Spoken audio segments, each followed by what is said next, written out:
Adidas and Nike have been long-term rivals in the sportswear industry since Nike's establishment in 1964, testing the durability of German-found Adidas with fierce new competition.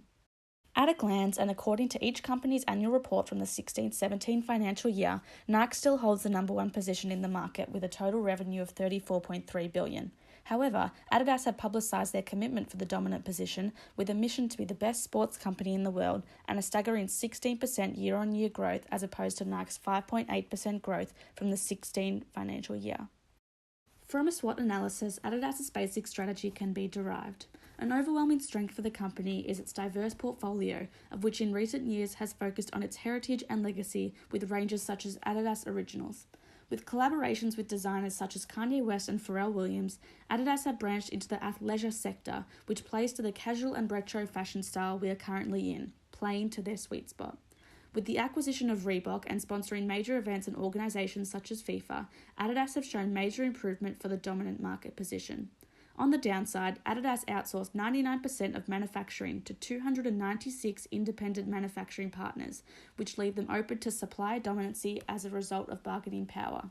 Also, the growing ambassador portfolio has seen a 25% increase in marketing spend. In terms of opportunities, Adidas have room to play up in the athleisure department, especially in conjunction with their commitment to winning the female consumer as outlined in their annual report. They have also committed to sustainability throughout their entire business model, which has opportunity to attract the environmentally conscious consumer. With opportunity comes threat, and for Adidas this means keeping up with aggressive competition from Nike and the growth in counterfeit product worldwide. Nike are the most dominant sports brand and shoemaker in the world.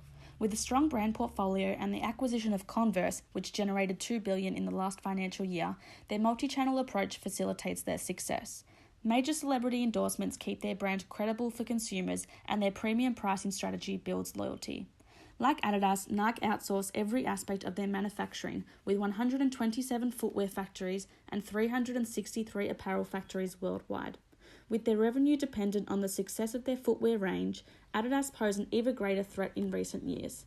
Last year, Nike had 52 shoes in the top 60, a stunning 86.6% grip on the market. Now it just has 35 in the top 60, or just 58.3%. The upswing for Adidas is even more impressive. After having just 2 shoes in the top 60 last year, it has now 24, which is 40%. Nike's opportunities lie in their product portfolio, with the potential to expand outside of sportswear and take on Adidas head-on in the athleisure sector. Sponsorship opportunities that create more personable touchpoints with consumers may also help to establish switching costs.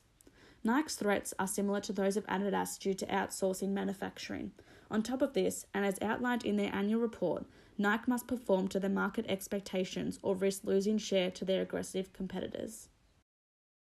According to the customer brand-based equity model by Kevin Keller, Adidas's identity lies in the athletic and athleisure departments.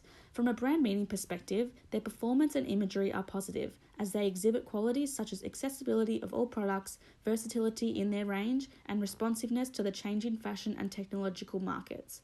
Consumer response is also positive, with feelings of social approval associated with the celebrity status of some ranges, as well as the judgments of the brand, including innovative and with a rich heritage.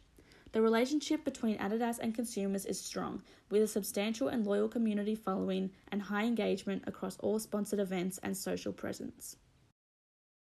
Similarly to Adidas, due to the success and similarity of both brands, Nike's consumer brand-based equity analysis highlights a positive brand meaning in relation to performance and imagery, with qualities such as accessible for everyone and reliable quality products shining through. Consumer feelings and judgments are also positive, with a professional athlete feeling that encourages social approval and judgments of relevancy and credibility. Brand relationships are similar to Adidas, with Nike creating a loyal brand community with high engagement. From a brand narrative point of view, Adidas and Nike both present similarities and differences. While they both utilize a broad differentiation strategy to expand universally, Nike's advertisements such as Master Accuracy and Hit the Target both cut through the personality traits of tough, hardworking, and a winning mentality.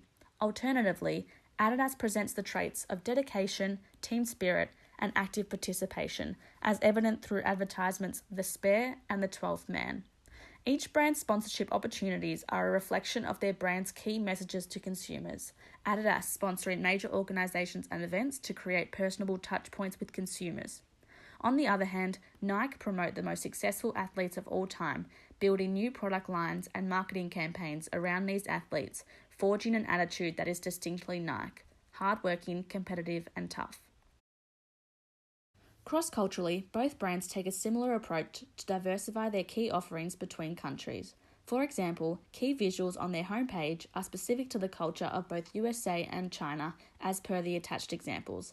For China, local models are used as well as cartoon graphics which contribute to the overall feel of the website. On top of this, Nike takes its slogan cross-culturally by expressing "just do it" in different ways to reflect the distinct cultural codes operating in each market. Adidas have also explicitly adapted advertisements and sponsorship opportunities to meet the ideals of each country, even with a specific mission to be the best sports brand in Greater China by 2020. Upon reflection of analysis from both the SWOT and CBBE models, it can be concluded that both Nike and Adidas are successful in communicating their distinct brand narratives. Whilst both offering extremely similar products, both brands elude a different vibe to consumers, each creating loyal communities that work as effective brand advocates.